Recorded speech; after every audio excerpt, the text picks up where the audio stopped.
Le Cameroun a officiellement dévoilé son projet énergétique national évalué à 12 milliards de dollars le 23 avril 2025. Ainsi, le pays prévoit avec ce projet de raccorder 8 millions de personnes supplémentaires à une électricité fiable, propre et accessible d'ici 2030. Le gouvernement éthiopien prévoit une croissance de 8,4% pour l'exercice en cours qui s'achèvera le 7 juillet selon un communiqué publié le 26 avril 2025. Dans le cadre du projet régional de développement de chaînes de valeur rizicoles résilientes en Afrique de l'Ouest, la Banque africaine de développement a validé un financement d'un montant de 18,6 millions de dollars au bénéfice de la Côte d'Ivoire.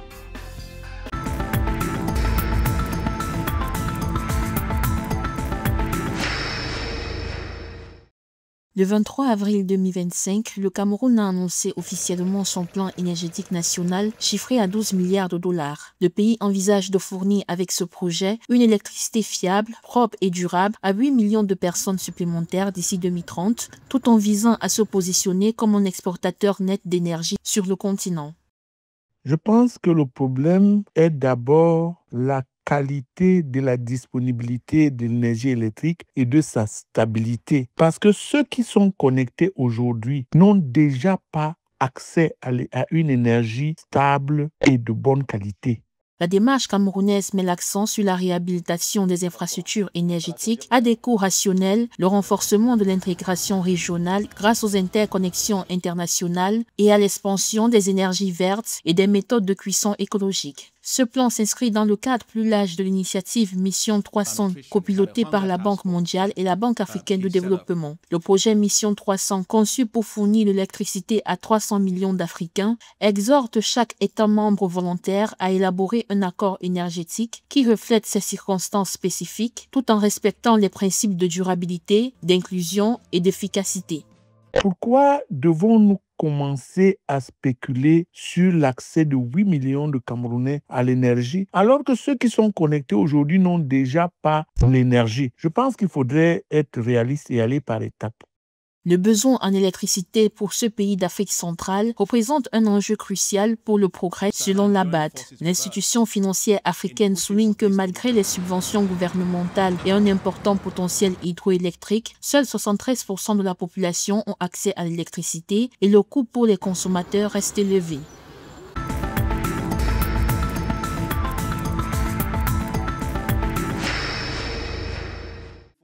Le gouvernement éthiopien envisage une croissance de 8,4% pour l'exercice en cours qui s'achèvera le 7 juillet, selon un communiqué publié le 26 avril 2025. Cette performance serait portée par de solides résultats dans l'agriculture, la construction et les services. Les revenus issus des exportations de productions fondamentaux tels que le blé, le riz et le café ont aussi enregistré une augmentation notable avec des pics allant entre 82 et 386%.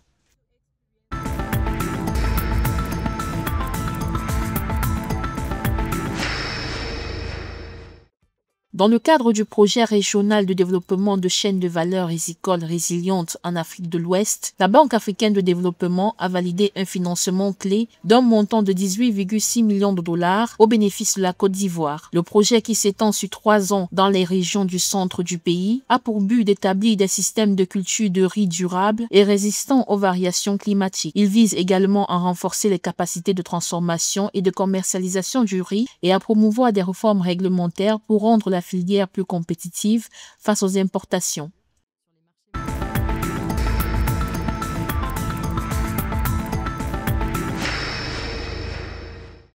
Le Maroc a lancé un vaste projet d'expansion de son réseau ferroviaire estimé à 96 milliards de dirhams qui inclut l'établissement d'une ligne à grande vitesse en direction de Marrakech, le principal pôle touristique du pays, avant 2030. L'objectif de ces investissements est de stimuler l'industrie ferroviaire émergente du pays. La ligne à grande vitesse de 53 milliards de dirhams débutera à Kenitra sur la côte atlantique et parcourra 430 km vers le sud jusqu'à Marrakech en passant par Rabat et Casablanca.